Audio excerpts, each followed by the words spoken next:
Right, should we try this again? Oh God. For those of you who have rejoined us, sorry about that. We think what's happened is that Chester Zoo is doing a live stream today, and it's a virtual tour of the zoo, which is fantastic. But they're also using Facebook, and without getting too technical, the bit over Facebook that allows us to stream the video from the laptop I'm using and then broadcast it out to you. The thing in the middle, it just stopped talking to us. So we've had to switch very rapidly over to YouTube. What I will do is I will start again because we just will. But it does mean that obviously some of the like the ticker and stuff, it might not be quite right because we've been practicing this for a week, and we geared it all up for Facebook. But it's gone kaput. So never mind. We'll try again. So, deep breath, take it from the top. Right, so if you've just joined us, my name is Paul Andrews. I work for the Digital Solutions Project at Chester University. We're actually based in Shrewsbury. We're part of the University Centre Shrewsbury. The purpose of this live stream is to showcase some free digital tools that you can use to allow you to video conferencing people. So, the notes for all this are on our website. And we'll be putting links to the notes on all of our social media platforms as well.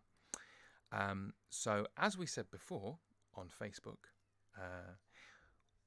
the idea behind video conferencing is you will have children who may be off school at the moment, and they're probably doing video conferencing right now with their mates on WhatsApp and Instagram and all that kind of stuff. And typically that is known as one-to-one video conferencing. It's them on one end of the phone and their friends on the other, or a friend on the other. And that's fantastic. But if you're a business, you may need to speak to more than one person at once. So that's where you have this idea of group video conferencing or group chat comes into play. Now, this diagram you can see here on the right-hand side of my screen. This basically explains in a nutshell what happens when you video conference. So if you imagine you are this person here, and you are going to be using a device with a microphone and a camera to communicate with people anywhere in the world, basically. So that's the idea. So what do you need to do this? Well, I mean, as the diagram kind of makes it quite clear, you need a microphone and a camera, and it's got other media. Typically, these days, it'll be a phone, a smartphone, a tablet, or a computer or a laptop. So one of those three things. So we'll just come down here a second on this page. We've listed here what you need. But basically, if you have a smartphone and that smartphone is under, 4 years old, you can do video conferencing right now for free. It just works. However, some people find the screen a little bit small and fiddly, so you might want to use a tablet instead, or you can use a computer. If you're going to use a computer, then the specs of the computer, and again, we're not going to get too nerdy in this stream, but you want to make sure your computer is sufficiently powerful enough to do it. Now, if you're not quite sure if your computer, what specs you've got on your computer, the best thing to do is just to try it. And if it doesn't work, then switch to your tablet if you've got one, or your smartphone. And I'm guessing you've probably got one of those somewhere. So that's kind of the rule of thumb. The most important thing, though, is a stable broadband internet connection. You will need a speed of at least 1 megabit per second, which most households, I would imagine, have now. But ideally, you want it to be at least 4. Now, the gotcha on this is you might have a super duper fast internet connection. Okay, that's fantastic. But if you're working from home, as many of us are, and you have children that are streaming Netflix or playing on their PlayStations or their Xbox Ones, or FaceTiming one another or whatever it might be, that's going to gobble up your bandwidth. So you need to make sure that you've got enough bandwidth spare to do video conferencing. So it might well be you need to say to the other people in your house, hey, I'm going to be doing this video conferencing. I'm just going to have a meeting. Can you give me half an hour? And then you can have the internet and do whatever you want. Okay. So again, your mileage will vary on this. So you need to give it a go. Now, when we were doing this on Facebook, frantically trying to get it back on YouTube again, I was very quickly looking at the comments, and we had one comment from somebody, and I can't see who it was from now, so forgive me. I can't see your name. I just remember the comment, and the comment was the video is fuzzy. Now, the reason the video is fuzzy is because your bandwidth isn't fast enough to get the video to your computer. So this is what I'm talking about. How this video streaming works, it works in the same way as these video platforms. They will analyze the speed of the internet connection that you've got coming into your computer, and they will adjust the video accordingly. So if the video, if what you're looking at, if you're seeing my screen now and it looks fuzzy to you, it's going to be because your bandwidth isn't fast enough. And it might well be that your bandwidth, although it's fast enough coming into the house, you've got other people, maybe they're streaming stuff on Alexa or Google, maybe they're watching Netflix, maybe they're playing on their games consoles. That'll be the cause. So you need to make sure that when you're doing this for real, you've got enough bandwidth to play around with. Okay, and we talked about high resolution webcams and microphones and all that kind of stuff before, so that's what you need. So this is where last time the stream died on us, so I'm hoping that we're okay this time. Yep, the stream looks healthy, that's good. So what software should you use? So we're going to look at 3 bits of software today. Now, again, the purpose of this stream is not to teach you how to use the software. Okay, we have in our notes put little videos that have video tutorials that will show you how to do this. Okay, but the purpose of today's stream is not to teach you how to use it. In the nicest way, you've got to get in there and have a go. Oh, just had a question come through. I will. From Laura's asked, what would you recommend for her streaming music sessions for the elderly and the isolated? I'll come back to that, Laura, in a second. What I'll do is I'll go through the Zoom stuff first, and Skype and Google, and then I will come on. We'll talk about wider stuff as well. So things like streaming music sessions, no problem at all. So because that's something ever so slightly different again. So just to come back to this, so streaming, so the video conferencing software, the idea is you've got you talking on one end to a group of people on the other. So there are 3 tools that you may want to consider. Zoom is one of them.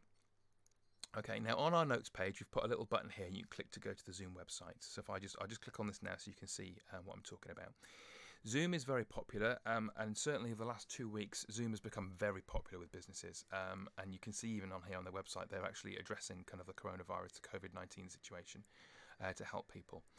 Now, with Zoom, if I just come back to our notes, the important thing when you're picking which platform you're going to use really is, A, does it work for you? So you've got to play around with these things, but also, does it have the features that you want? Okay, so all of the tools we're going to show you today are going to be free of charge. Okay, they do have like a paid for tiers, but everything we're going to show you today is completely free of charge. So Zoom is great. Zoom can hold video conferences for up to 100 people.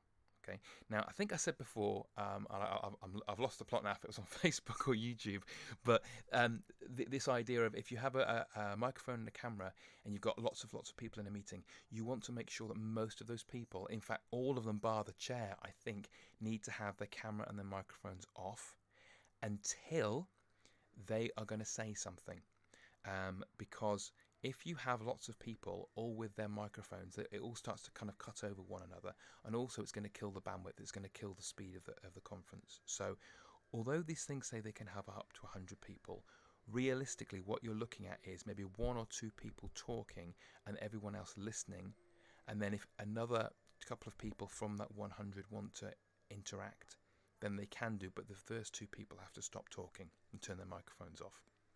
So there is some etiquette involved in this, and again, this isn't a technology thing, this is a human being thing, and it will take time as you start to use these tools to kind of find ways that work for you and the rest of your team. So Zoom's good. They've got no limit on the number of meetings you can hold. Okay. Now, but here's the gotcha. If you do one-to-one meetings, okay, so again, that's the kind of a video call that you might have on WhatsApp or, Facebook or something. If you have one-to-one meetings, there's no time limit. But if you have group meetings, then the time limit will be 40 minutes, okay? Now, after that 40 minutes is up, you can start another meeting. So it's not the end of the world. And there might be some people that say, well, actually, you know what? Meetings shouldn't really go on for more than half an hour anyway, because after that, productivity kind of takes a massive nosedive as is. But 40 minutes. I think I mentioned on Facebook when we were doing this on Facebook, we have our team meetings every morning, and we use video conferencing. And our team meetings, because it's kind of like daily catch-ups, I think some people would refer to them as huddles. But the daily catch-ups, they're no more than about 15-20 minutes. If we're using video conferencing with a client, if you were one of our clients, we support small to medium businesses, then maybe we'd need a little bit longer. But if we were using Zoom and the time limit ran out, we'd say, not a problem, we'll just start another meeting. It's okay. But it's just something to bear in mind. Okay, that Zoom on the free version, it's 40 minutes. If you go for the paid for plans, that limit gets taken away. So Zoom's pretty good. Zoom actually works really, really well with a wide variety. You can see it here, a wide variety of kit, including kind of your professional video conferencing setups. So some of the clients that we work with, they have, rather than using smartphones or tablets, or they actually have video conferencing rooms, big plasma TV on the wall, nice big sound bar at the bottom there. You can see all this stuff here. So Zoom works really well with a whole range of different things. So if you are a business, or you're working with a business that has this setup, but you just have a mobile phone, for say, Zoom might be the one for you, because it allows you to use lots and lots of different configurations to have your video conferencing. Cool. Okay, come back.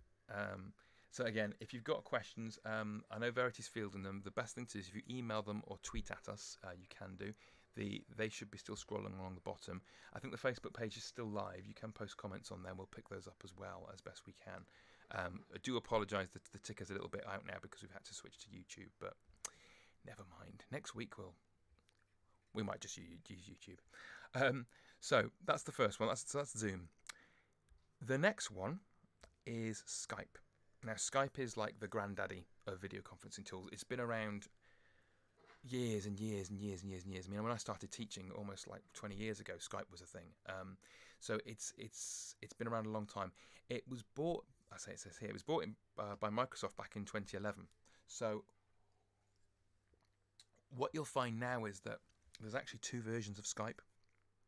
There's the free version, which is normal Skype, which has been around for a long, long time. And then there is Skype for Business. Now, if your business currently subscribes to Office 365, then you'll have Skype for Business included in it, or you should do. But ultimately, both of them kind of work the same.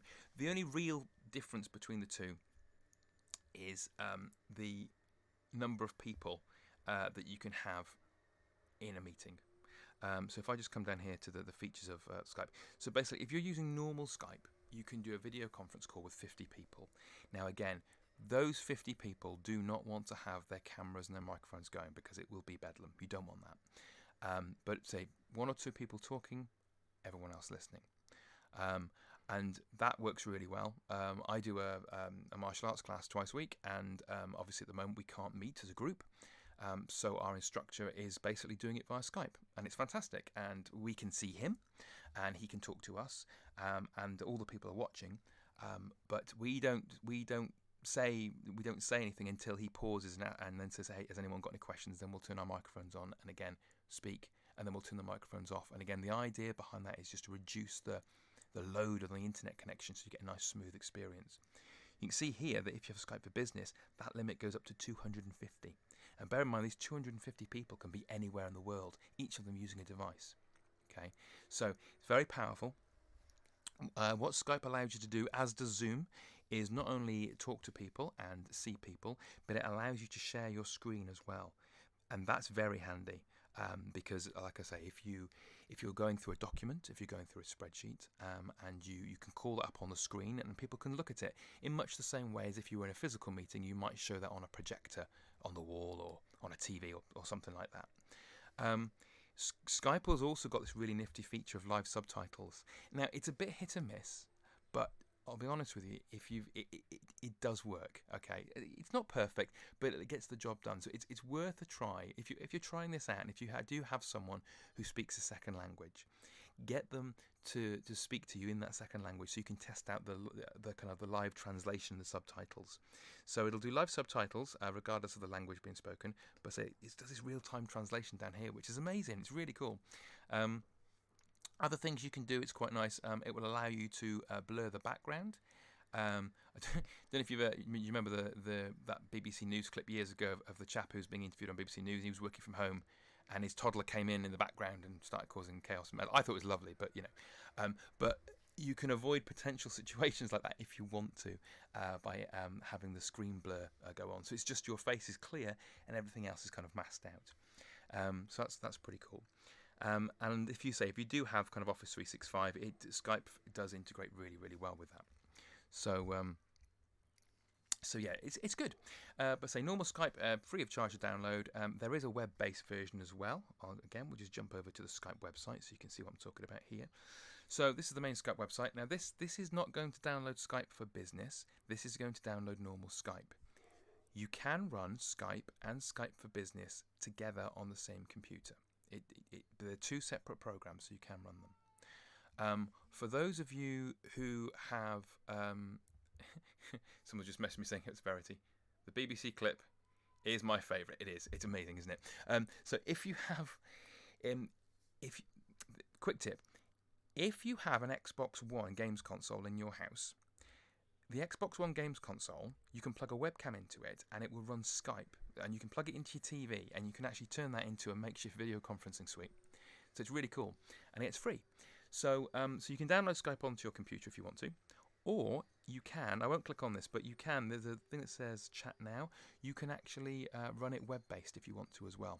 So again, that's quite handy if you are trying to communicate with people via video conference who are not allowed to install things on their computers. A lot of people, the work says you can't install things on the computer, it's a work computer. So this has a web-based option, so it allows people just to communicate with you via the internet, via a browser. So it's pretty handy. So that's two of them. So we've done Zoom and we've done Skype. And again, there are videos here. I won't play them now, but there are videos on how to use Skype, a beginner's guide if you've never used it before. Okay, so third and final one that we're going to go for is Google Hangouts. Now, Google Hangouts I really, really like Google Hangouts, but it doesn't have, it won't allow you to have as many people on there as the other two platforms. You see here the limit's 25 people. In order to use Google Hangouts, you need to have, on your computer you need to have the Google Chrome browser installed. It won't work on anything else. Okay, so that's one thing to bear in mind. But it is really nice. So if you are a small business and you don't want to install any software, then you should definitely try Google Hangouts, because it is a browser extension. It works. It puts a little browser extension on Google Chrome, and it just works, on your computer from your web browser. So it's really nice. If you are already integrated into the Google ecosystem, so if you use Google Mail, for example, it integrates really well with that. So again, the beauty of the Google Hangouts is that, yes, people do need to have a Google account to be able to play around with this, but if they've got a Gmail account, or if they've got an Android phone, they've got a Google account, they have to. Otherwise, you can't download apps onto your phone. If they've got a YouTube account, it's a Google account. So if you're working with people that already have that Google account, and they're free anyway, you can make one. It's a really nice way of quickly kind of talking to people. And again, it does the screen sharing. And you can share things down here, photos, maps, so on and so forth. The one thing it won't allow you to do is share files. Zoom and Skype allow you to kind of drag and drop files over to people. Having said that, though, I mean, is it a deal breaker? You can email files over if you want to. If you're using the Google ecosystem, then you're probably using Google Drive already. So you basically upload the file to there and then share them the link, maybe. So again, there's no right or wrong to this. It's purely a case of trying different things out and seeing what works best for you. Okay. So I can click on Google Hangouts here, and what it will do is it will take me to the Chrome Web Store.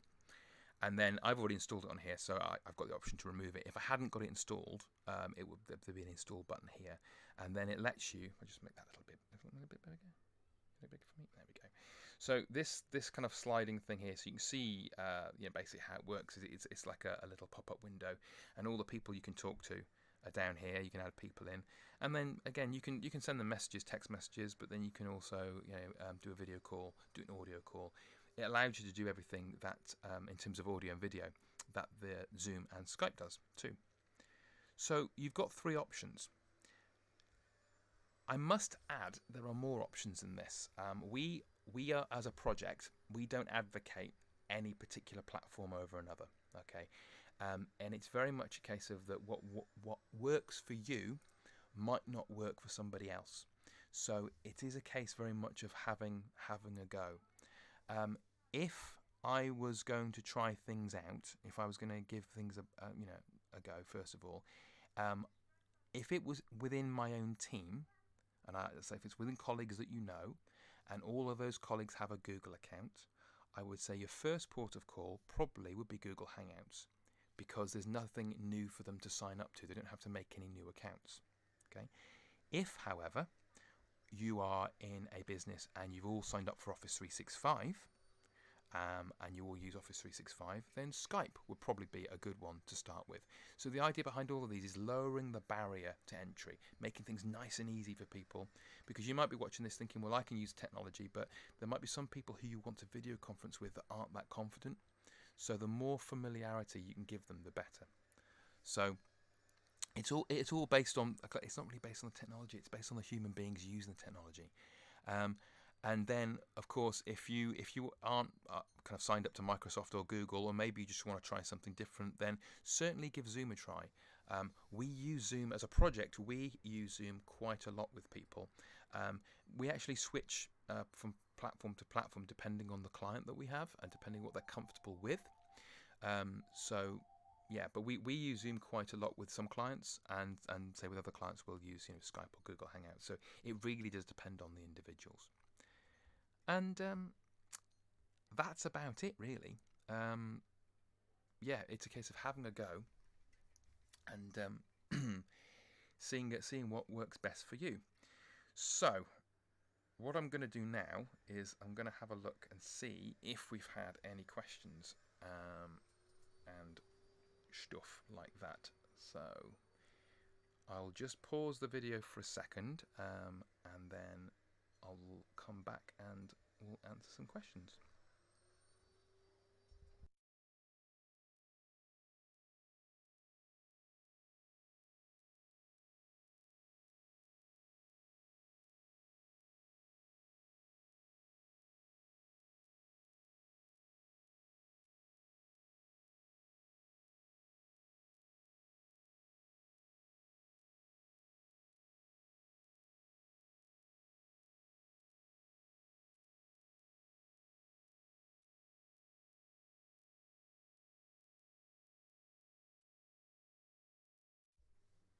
Okay, so we had the one question before from Laura. Thank you, Laura, for asking the question.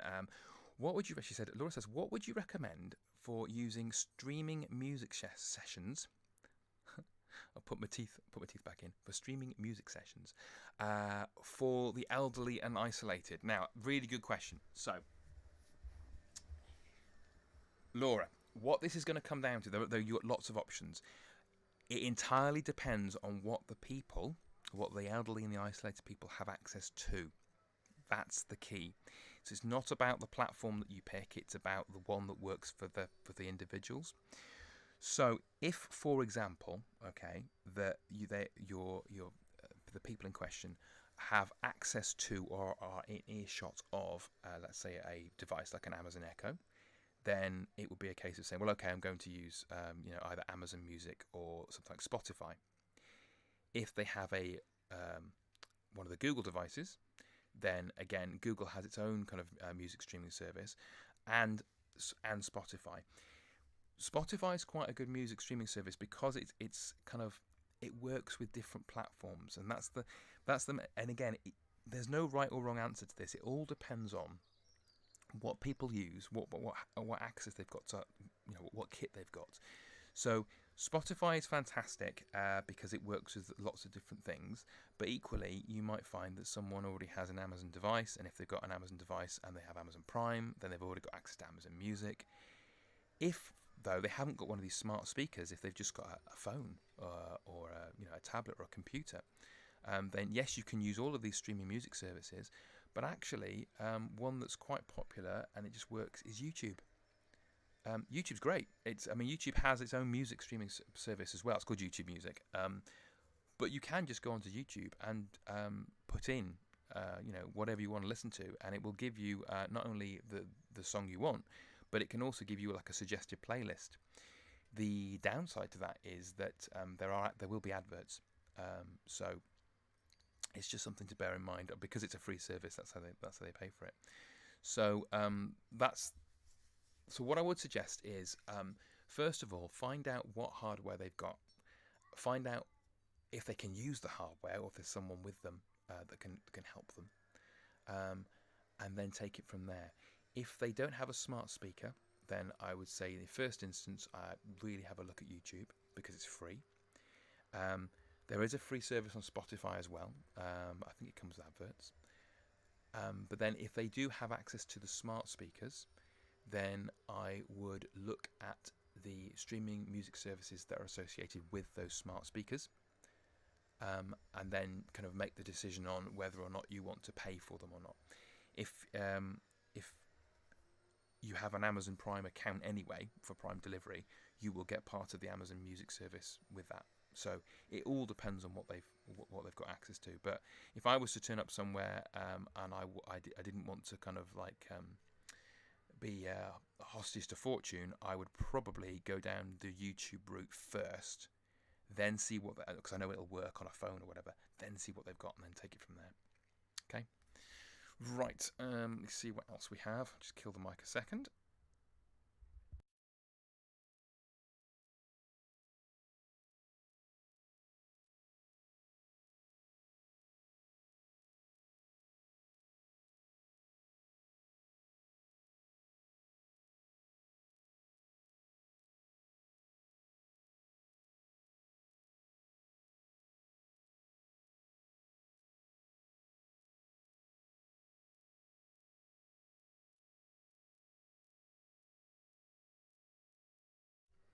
Okay, so I'm killing the mic so you can't hear me clicking away on the keyboard looking at these questions. So we've got, what else have we got? Okay, so Lewis says, I feel like a DJ. It's weird. Lewis says, is video conferencing preferable to an in-person meeting after the lockdown? Oh, blimey. I tell you what, now, I am not a medical expert, so don't... What I would say is that we have to go with the government advice. We have to go with the NHS advice. If once all this thing blows over, and it's announced that we can stop our social distancing, or can we do that, then face to face is always best. Okay, provided it's safe to do so. The reason for that is basically because although video conferencing is great, it doesn't pick up, even with the high definition camera and the really fast internet connection, it doesn't pick up the kind of the nuances and the micro expressions that people make, and the whole overall body language. There's a whole theory about body language, about making people feel relaxed. I don't know if you've seen kind of Darren Brown. He goes into kind of a whole theory about it. If you want someone to like you, start mirroring their body language. So it's a viable alternative at the moment, but will it ever replace face-to-face human interaction and contact? I'd say no. However, equally, is it better than having to jump on a train or a car and drive 500 miles, like the Proclaimers, 500 miles to go and have a face-to-face meeting that might last, 10 minutes, when you could have just done it by video conferencing? Probably not. So it all depends on the circumstances, to be honest. But I think a lot of people prefer... certainly, Japanese business is famous for this, isn't it? They have to do things face to face. So, and they, their country is kind of like big on technology. So I don't think so, but I think that it depends on the circumstance and the situation. But if you are, let's say, we deal with a lot of local businesses. I think if you're a local business that we support, you're based in kind of Shrewsbury, Telford, Wrekin, then actually a face-to-face meeting, a substantial face-to-face meeting will be good. A chat over coffee is always best. But equally, we might have clients that just want a quick kind of 5-minute catch-up. In fact, we do. In which case we say, that's fine, we'll do a video conference. So again, I think it's another tool for the arsenal. I don't think it replaces the face-to-face, though. So, okay, and the last one we have, Sophie says, is it better to use video conferencing on a laptop or a mobile? That's a good question. There's no definitive answer. What I would say is that the laptop has a bigger screen, so that can be good. Because if you are going to be having a video conferencing session that's going to last a long time, then it's handy to have a bigger screen.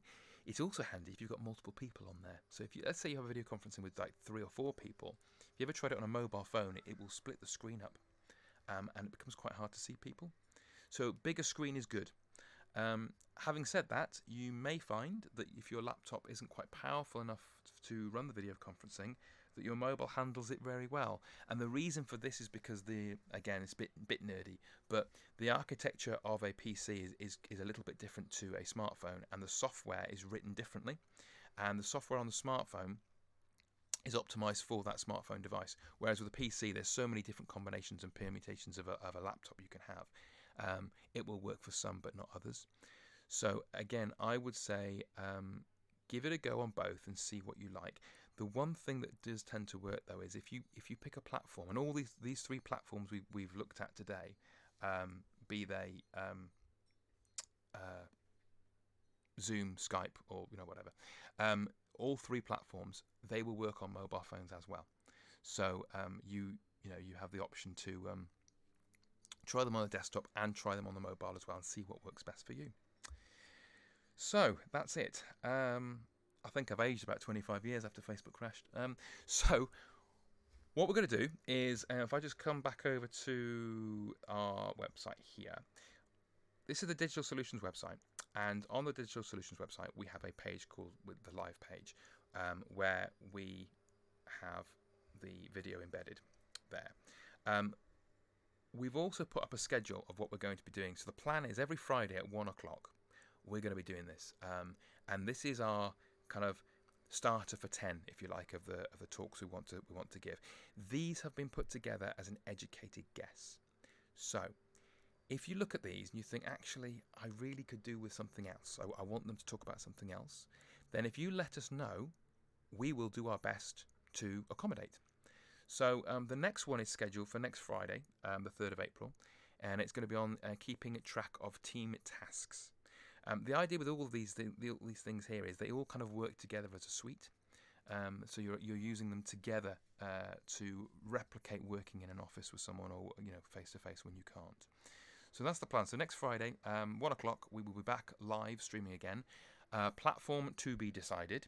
But regardless of whatever platform we use, we will be live on this page here on our Digital Solutions website. So the web address for that, it's just, let me come up here, put it properly. It's just digitalucs.co.uk. That's our main web address. That will take you to the website here, and then you will be able to jump onto the live button just down here to go live.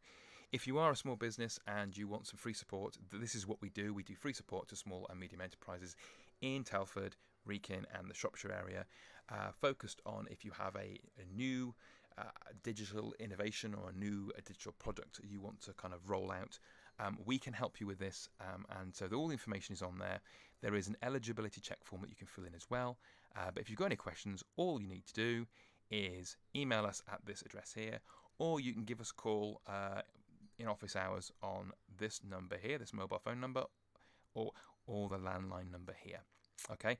At the moment, though, I'll be honest with you, the best thing to do, because of the whole situation with coronavirus and distancing and stuff, is email us. If you email us, we absolutely will pick it up straight away.